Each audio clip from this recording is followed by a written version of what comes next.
Wonderful. And I'm going to kind of skip the introduction. I usually do like a hello, welcome to the show. But Kristen, welcome to the show. Thank you for having me. Yeah, I appreciate you making some time during the day here. And um, yeah, it's cool. I'm glad I could get you in here. So you just got back from a cruise, yeah?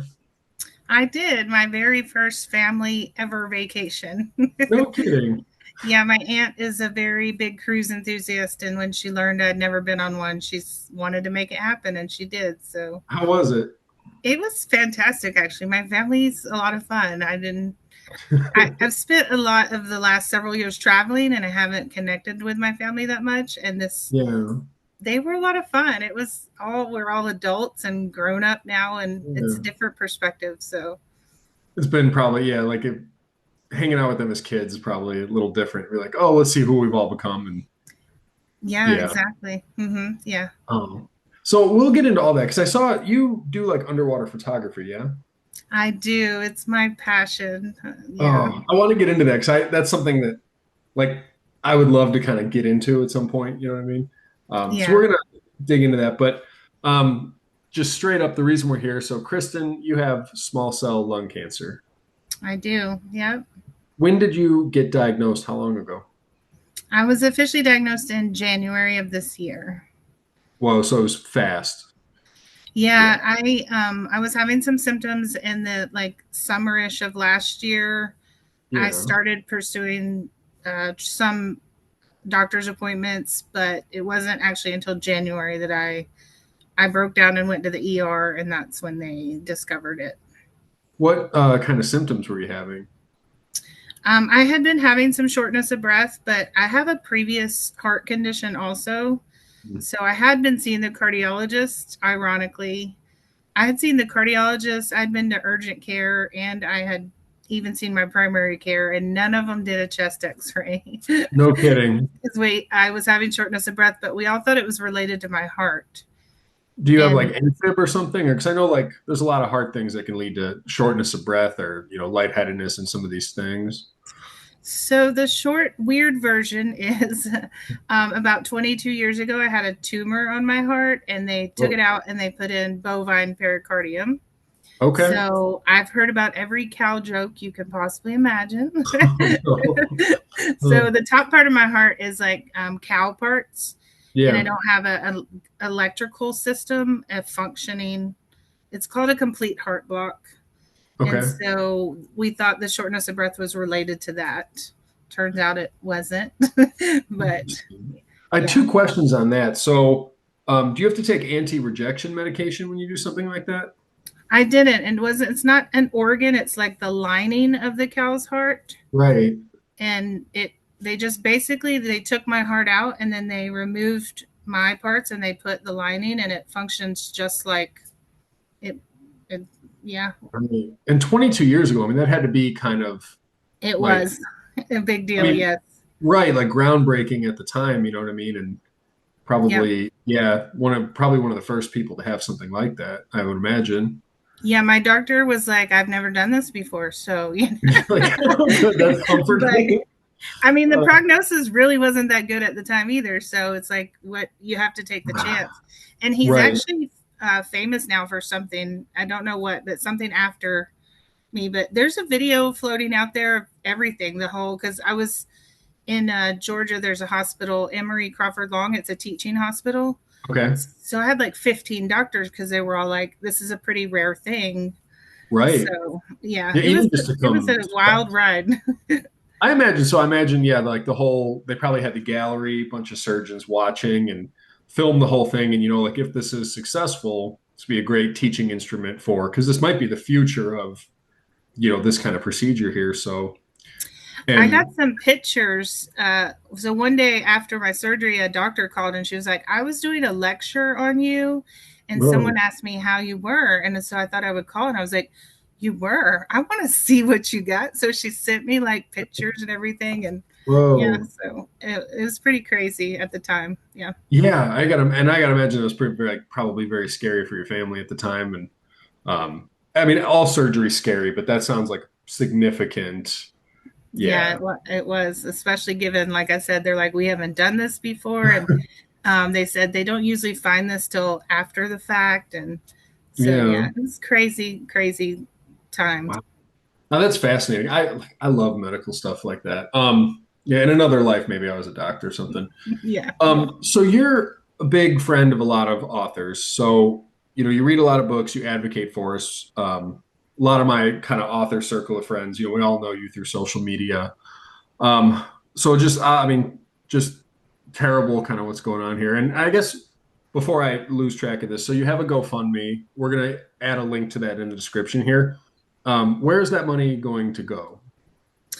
So I've not been able to work, and I might be going back in July, but the doctors are very resistant to that. Yeah. At the time in January, the first diagnosis, the my cancer is extensive. It's at the late stages, and they said, one cold could kill you. And in the hospital, especially on my floor, like they had done a mask mandate, flu was very high, RSV is Yeah. very high, COVID is still very prominent. But I do have insurance, but one of the deductibles is 3,500 and one is 1,500. Well, And I have not been working the last 6 months. So I everything goes to doctor's visits. It goes to insurance premiums, stuff that is not getting covered 100%, and just basic living expenses, my rent, my cats, are right. my children. So, like, a couple people have donated like cat food and stuff, which is very important to me because in my eyes, they're my children. Right. And the one thing that was a little bit frivolous, we did take a trip to Mexico, but that actually didn't even come out of the GoFundMe. That Mm. was done by a friend to help support like a last wish of mine because that was my big thing I wanted to do. I'm very Yeah. big into scuba diving and underwater photography.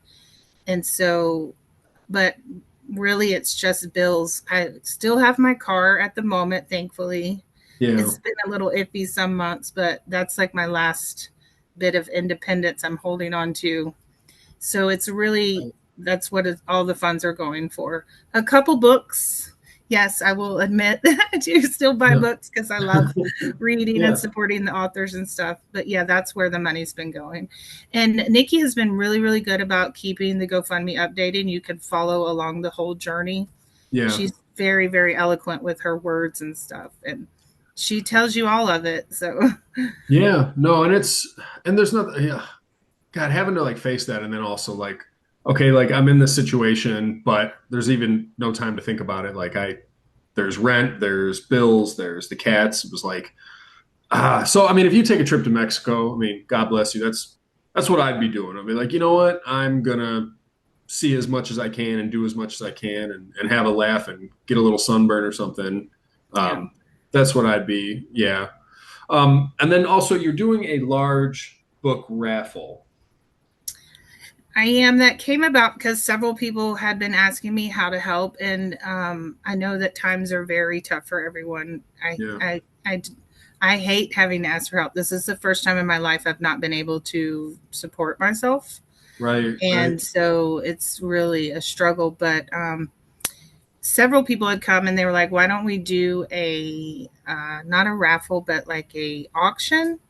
And Yeah. I was like, I'm not loving the auction idea because I didn't want any indie authors to feel potentially not get notice or attraction, if Hmm. that makes sense. But the thing about the raffle is so we've had, I think it's actually at 97 people have filled out the Google form and Nice. they have donated books. And so the other day I sorted them by genre Okay. and we're going to put them into baskets and then we're going to raffle off tickets for people to win the baskets. And for me, that's really the best solution than just asking people to give to the GoFundMe because they get something back. And Yeah. also, it gives me an opportunity to help support all these indie authors that are, struggling to get attention on their. Because my TikTok account blew up when, Yeah. several people posted. So it makes me so freaking happy because it means I can get more exposure to my indie authors and the authors that are trying to get their information out there. And I think this raffle is really going to go towards that too. Like I'm trying to make videos of all the donations. It's a little bit of a struggle because it blew up so big. Right. So You're like, I have to balance out like how many like I can't do like one video per book, but yeah. So the raffle is accumulation of people saying, "Let us help.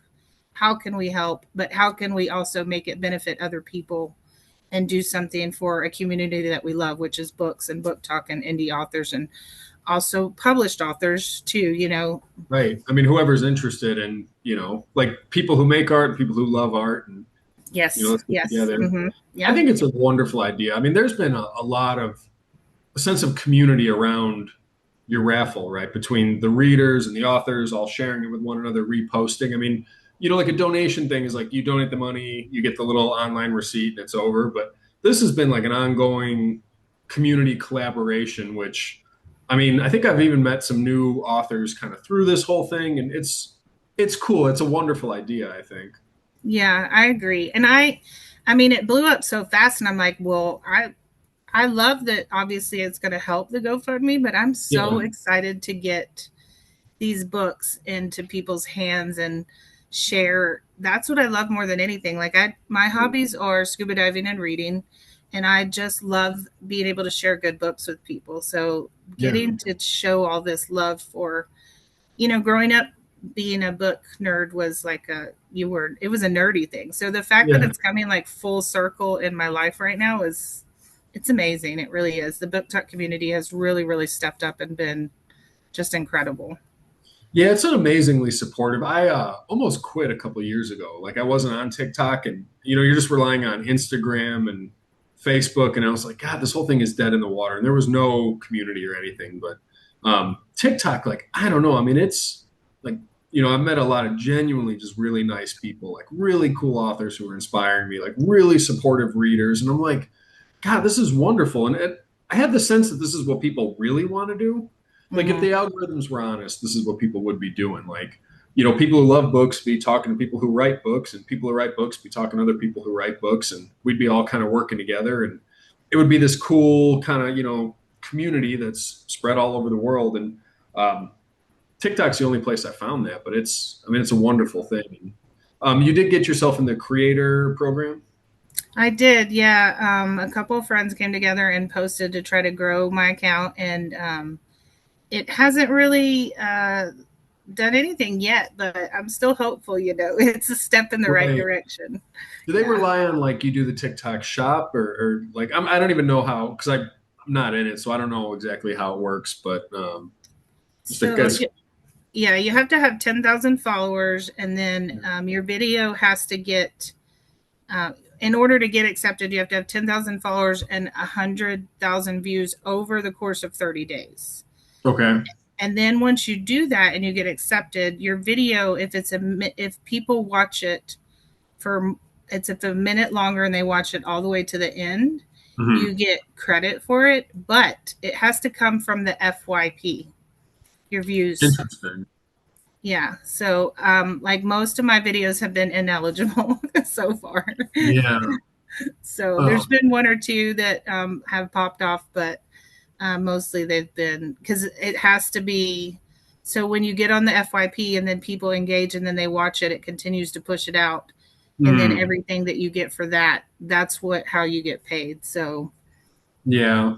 I've been trying not to, because like I see all these creators, and I don't want to spend too long on TikTok, but all these creators like, oh, here's how you go viral and you do this and that, and I don't want to chase the carrot, and feels like you're putting your hope in like, oh, this is going to be like some big revenue stream, and I'm like, yeah, probably not. But yeah, it wasn't really a goal of mine. I really kind of did want to keep my book talk kind of that tight knit community of people that were hmm, like truly interactive and engaging, but yeah. life circumstances, Well, you're in a kind of led me position in this where, direction.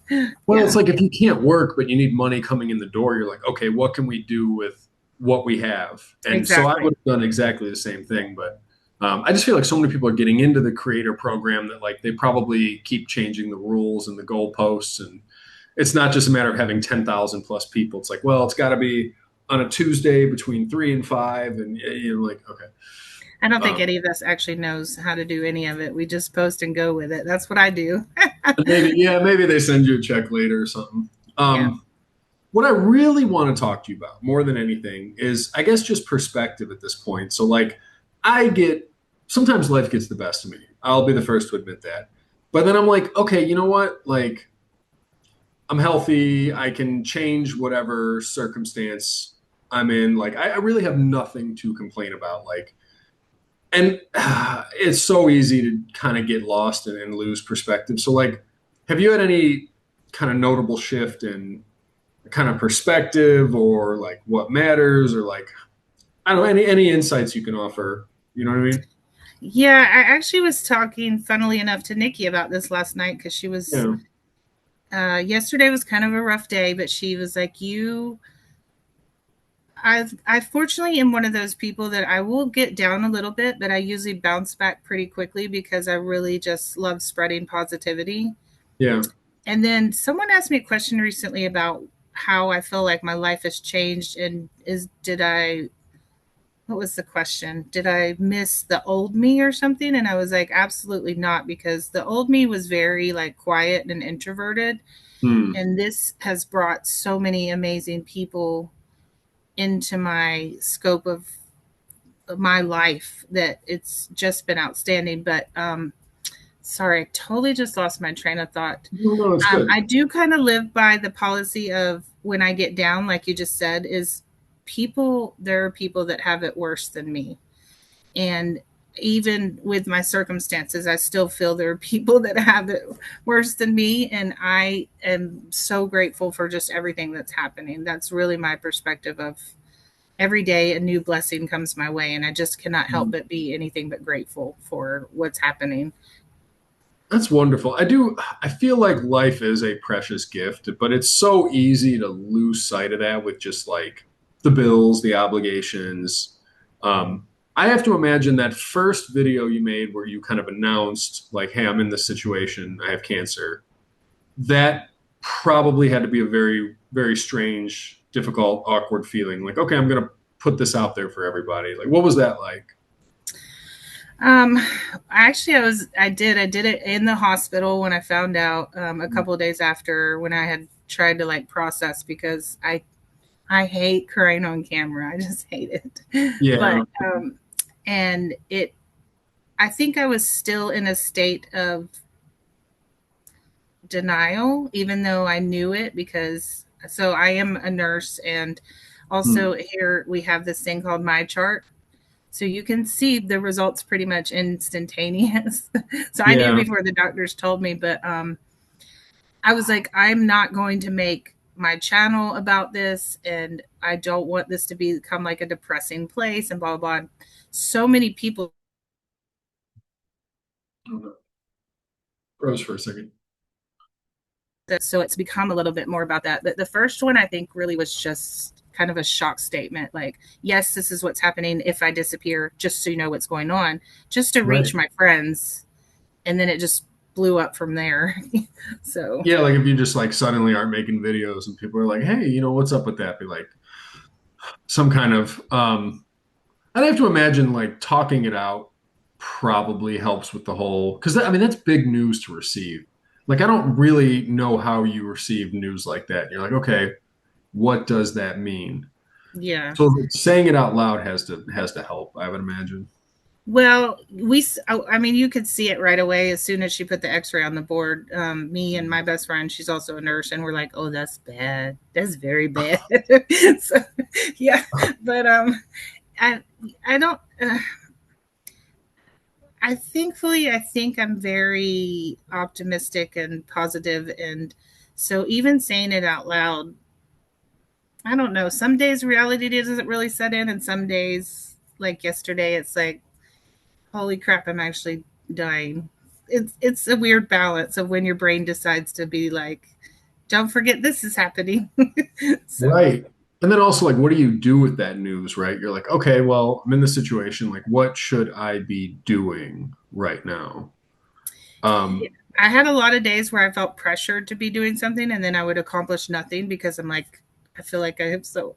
And then a lot of days I'm just enjoying the day of being in the moment. yeah. And that's I guess kind of what I wanted to pick your brain about. Like I imagine in the face of some news like that, I would imagine some of these other things that felt so important kind of drift away, and you're like that doesn't really matter anymore. Like, Yeah, it definitely changes your perspective, and that is what, they say, don't sweat the small stuff. And as much as I may have tried to accomplish that mindset before my cancer diagnosis, it's definitely more prominent now. Like letting things go, or having like a dark sense of humor, laughing yeah, at things you probably should not be laughing at. You right. you definitely get a little more relaxed in your giving thought of what other people think of you. You're like, I would well, imagine. Yeah, yeah, because I mean, well, you said you're an introvert, and we all like feel sometimes that sense of shame or like embarrassment, and it's like something that people work hard to avoid. But I try to keep in mind that like there's certain things that are scary but can't actually hurt you, and like embarrassing yourself on a TikTok video or something. Like, at the end of the day, you still have what you have, right? Like, yep, yeah, exactly. but it's not easy to do. Okay, let me ask you about your photography. So you love scuba diving, you love photography, you put these things together. Have you ever put them into a book, like a coffee table book or like a photo book? I mean, share some of these, because I imagine you've seen and photographed some very, very cool things. You ever thought about putting them together? I did at one time. I've looked at a couple of different photo options, but at the time, it wasn't like a feasible. I have thousands of, so I've been scuba diving about 7 years now, and I have like three hard drives, and so going through and picking like my favorite ones is really hard. But my best friend Laura, she's Hmm. printed a couple of them, Nice. and I got some hanging on my wall. But people do ask me, and I know my aunt recently said that she would like to have some of my photos. Yeah. So it's definitely a consideration, yeah. But picking the best one is it's difficult because I have so many that I love. Yeah, Um, narrowing it down to like the best 100, 200.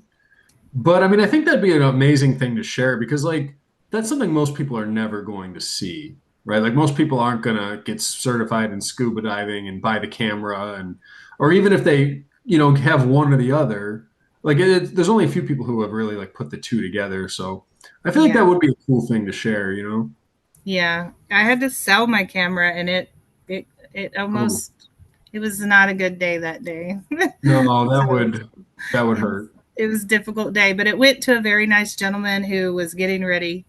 Ironically, to go every year, I attend a photography workshop in Indonesia, and No, I no. was I was supposed to go this year, and Oh, this guy was going on the workshop, and he wanted to upgrade his camera, so it went to a very nice person that I know who's really going to care for it. But it was not it was hard to let go of that. So yeah. But he's gonna, someone who knows how to use it, who's motivated, who's gonna keep, yes, capture this beauty in the world with it. yes, So let me ask you this. Every year you go to Indonesia, but you're like, I've never been to Mexico. Like, I've traveled a lot over the last 7 years. Every opportunity that I get to experience a different culture, I right. think is a blessing to anyone that has the ability to travel. Other cultures are Yeah. just amazing. It really broadens your mind and your scope of thinking. So Yeah. yeah, Indonesia. There's a, a his name is Simon, and he runs this scuba diving company, and he Hmm. puts together these trips. So, yeah, I've been to like Guam, Maldives, Philippines, Wow. Indonesia, And, Bali? Galapagos. Oh, Uh, Galapagos would be cool. yeah, Wow. it is really cool. It's a protected national park. So Right. Just pristine, untouched yeah, kind of environment. Yeah. You ever been to a Great Barrier Reef? I have not, because that flight is like 4 days long. It's a while. Getting there is insane, but I gotta imagine that's probably a dream for like underwater photography, right? Oh, 100%, yes. Yeah.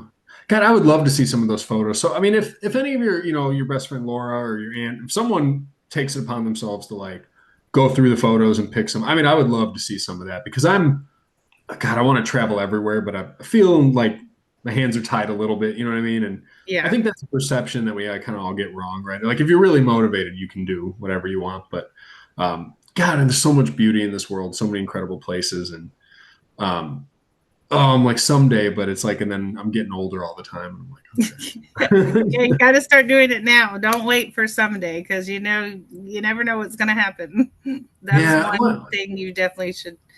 I've been trying to impress upon people. One day I was fine, and the next day I'm not. So you got to you do kind of, I stuff mean, while you really, can. you had kind of no signs. I mean, not like you had some symptoms originally, but like there was nothing that kind of told you were heading this way. It was just like, oh, something's a little up, and it didn't go away. And then you're like, we're gonna go check this out, and you're like, oh, Yeah, I mean, I was playing a tennis match and I was having trouble breathing, and I went to the doctor and he did his test and they said, everything's good.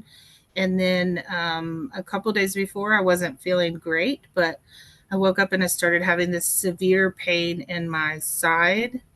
yeah, And I said, okay, Laura, I got to go to the hospital. And that's when they found, so I had mass on in my chest. My right lung was pretty much collapsed, but I also had masses on my liver and my abdominal wall. And wow, oddly enough, I have not had that pain since that hospital visit. Like 3 days, I was in severe pain, and yeah, they did a biopsy of the liver. I had multiple on the liver, and yeah, that's when they made the official diagnosis. But nothing that extreme that I thought I was that sick. Yeah, yeah. Cancer is so weird, right? Because like it can be kind of everywhere, and you might not feel all that. Like it's quietly working behind the scenes, and it just astonishes me like how far it can go before you even have like some signs sometimes, right? And yeah. uh, do you have any advice? I mean, and there could be medical advice, it could be philosophical advice, like any advice for people just, like, hey, this is something I've kind of learned and or, something you should, I don't know, anything at all. I mean, I would say basically kind of what I did just say is live life while you can. It can change in a moment, and it's okay to let other people help you. Hmm. That has been a challenge for me because I'm just used to being independent, and um, people want to help and they want to be there for you, and it's okay to accept that help. And you're going to need people going through this journey. It's not something you can do alone because there are a lot of ups, but there's also a lot of downs. But also, the biggest thing is make sure and advocate for yourself. Like someone reached out to me the other day and said their family's really pressuring them. Hmm. And I'm like, you have to make the best decision for you. Advocate for yourself and what you believe and your choices because you're the one that has to go through this journey and the pain and the sickness of chemo. And so, stick up for yourself and what you believe or what you feel and how you want your treatment to progress. It's okay to say no to people in the same sense, if that, you know. Yeah. Is this someone, I mean, she's about to, I assume it's a she about to go through some treatments of her own and then the family's pressuring her or, I don't know their gender. Honestly, oh, it was okay. it was a TikTok person that reached out and said they just got Yeah. diagnosed and they were going to get a biopsy, but their family was pressuring them to do chemo and they didn't know if they wanted to. Um, Yeah. Yeah. my family knew from the beginning that I did not want to pursue treatment. I Hmm. did do a round of chemo because I was highly encouraged that it was very responsive, Hmm. and I did it to give us time, to Yeah. buy us some time because it was also like sudden. But going forward, I won't be pursuing any other chemotherapy. I mean, they've said at this point that it will prolong my life, but I don't want to spend my last days sick. Right. Like, I mean, that's such a tough balance, right? It's like you get a little bit of extra time, but you don't have your health. So I don't know. That is a tough choice, but you make a good point that if you're going through something like that, I mean, no one else has to endure the treatments, the pain, the difficulty, the schedule. Like you've got to self-advocate in terms of like what you can handle, regardless of other people's opinions and because I'm sure everyone comes out of like, oh, you need radiation, you need chemo, no, you need natural treatments. Like, you know what, you need turmeric. And I was like, we're way past, eating ginger and turmeric. Yep, we are. Yeah, but it's like you have to self advocate because no one else can go through it on your behalf. Mm-hmm. Yep. Yeah. God, That's like an awful thing. I'm hoping through this show people can have some good perspective in terms of, like, okay, like I'm a new father, right? And times are tough out there, money's tight, and you're like, God, I need to go make money for this kid. But then the kid needs you, and you're like, God, having the kid is impeding me from going to make money for the kid. And you're like, wait a second, like you forgot that it's for the kid. Yeah. It's so easy to get lost, you know what I mean? You're like, Yeah. goodness. Yeah, like the way we have it set up, it's so easy to get lost. And I'm hoping I can personally avoid some of those pitfalls, and this conversation can be a reminder for me too. But any advice on that? I mean, what really matters in this life? I believe what really matters is people that you surround yourself with and the memories that you make, the joy that you can get of like your kid, he's going to grow up fast in a blink of an eye, and then you're going to be like, what happened? Like I just watched my cousin with his baby, and I was sitting next to my uncle, and I'm like, I used to change my cousin's diapers, and I had that moment of, when you go, oh God, I'm old. He's got a baby now. It passes you in a blink of an eye, and you just need to try to enjoy it as much as you can and try not to let too much negativity in. Focus Yeah. on the positive in life. And let me ask you this, because I'm learning personally that running away from bad days is not the answer. You almost got to like face them and then let them pass. Like Yep. allow them to be there and let them pass. So like obviously, I imagine your journey, understandably so. There's ups and downs. Like there's days it hits you hard. There's days where you're like, you know what, we're still here, and as long as we're still here, we're going to make the most of it. Is it okay to have bad days? And then if so, how do you deal with bad days correctly? It's absolutely okay to have bad days. You have to let it out. You have to let the emotions out. You have to feel what you're feeling. And, for me personally, I will sit and process, and I will cry or break down. And then I will say, okay, I've had my moment of pity party. What's the next step? This is what's happening. How do I deal with it? Not everybody is like that and able to, shake themselves out of that funk. But again, I go back to say, I recently posted a video about living with regret, and I try Mhm. not to live with regret because I believe every single step in life leads you down a path of you're either meant to learn something or grow from it or just have that experience. Yeah. Uh, there's some type of meaning behind whatever you're going through, and in the moment, it's going to feel like the worst thing that you're ever experiencing. But then years later, you'll be like, you know what? I survived that. I did that. I made it through that hell. And then you'll grow and learn from it, and you won't hopefully make that same mistake twice. So, Yeah. yes, it's okay to get down. Just don't let yourself get stuck in it.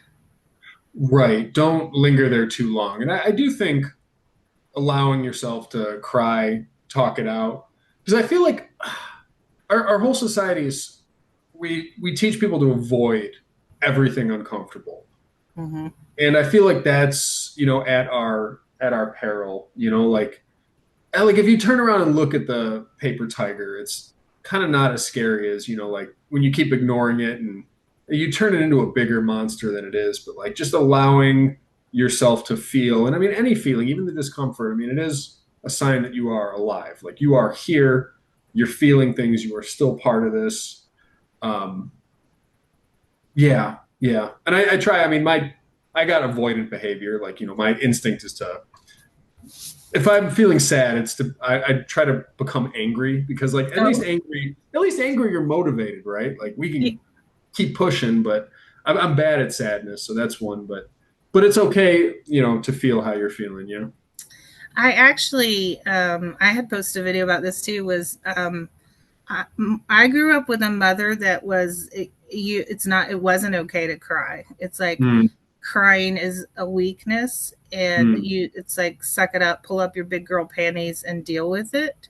yeah, And so it's taken me a long time to process, but it is really important that you know that if you don't process and you run away from those feelings, it will build, and it can come to an explosive, whether it be a fight with your significant other, or it's going to leak into other areas and cause problems in other areas, your job or with your kid, because you are not processing that resentment and that anger, and it Hmm. just will continue to build. So you have to find a form of outlet, whether it be, for me, it's reading or photography, going to play golf or whatever your Hmm. hobby is. You have to find some sort of outlet, journaling, because you Yeah. can't just let it build. So like I said, it's okay to feel it, process it, and then say, okay, how do we move on from this? Yeah. So it's interesting with, the time that you got, you still do a lot of reading. Thankfully, yes. In the beginning, I did not. I really struggled, and it was really depressing for me because chemo brain hit me really hard. Oh, Um, yeah, yeah. I would lose whole days. Sentences, I would be speaking like normally, and they'd come out backwards. Whoa. It's the weirdest thing ever in my life. I would change names of people. So yeah, in January, February, when I was in the thick of chemo, I was Yeah. not reading, and it was really sad for me. And now I'm getting back on track. I think I'm on 9 books this month, which is still very low Wow. for me, but that's really the only thing I do is read. I don't watch TV. I can't play sports right now, and so Yeah. yeah, but I do. I read every single day now, and I'm so thankful for it. That's beautiful. And I love that reading is kind of, bouncing back is not just for intellectuals, nerds. I mean, it's like a beautiful hobby. Hmm. For you, what is so powerful about reading? I think it, for me, reading, connecting with the characters and the emotion that is put behind the words that you could feel coming from the authors. And Yeah. I'm also like astounded by, so I recently, me and my friend are doing Dungeon Crawler Carl. Okay. And I know it's not my typical, but like we were listening to it and I'm like, this story came from someone's brain. And I mean, the things that he put in that book and the world that he created. And I'm like, it's amazing to me. I'm not very creative. I'm not an artist. So anytime I come across someone that is an artist or, artwork, or I love it. I think it's amazing that y'all's brain Yeah. can do that. But so reading for me is that type of, wow, this is amazing. Someone did this.